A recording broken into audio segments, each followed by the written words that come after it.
Our employee pains were typical of most hospitals. Our operating rooms often experienced times of tension, frustration, and staff bad behavior. For example, our surgeons often lost their tempers when they received the wrong equipment or had to wait for patients to be transported to the recovery room. Nurses felt physicians cared only about completing their cases, while surgeons thought nurses only showed up to work a shift. Consequently, professionals in the OR frequently did not feel safe to share opinions or speak up when patients were at risk. When we first started, only 10% of our staff would speak up when they saw mistake, disrespect, lack of initiative, poor teamwork.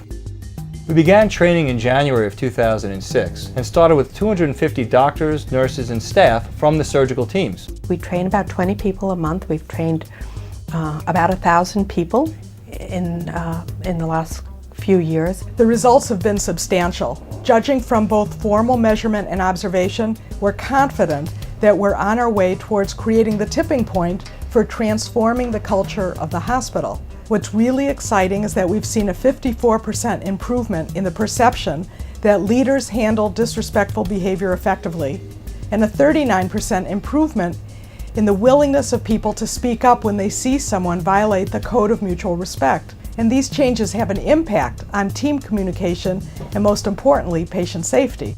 The results are the most exciting thing about what we've done.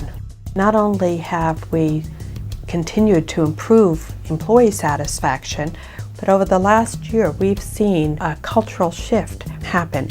We've improved dramatically our ability to deal with conflict and our ability to communicate throughout the organization. So that was our original goal. And with the work that we've done, the people who have been trained have moved from 10% willingness to speak up to 50% willingness to speak up, which is a huge difference. Just 2 weeks ago, I witnessed a nurse stop a surgery because she was concerned the patient had not been correctly identified.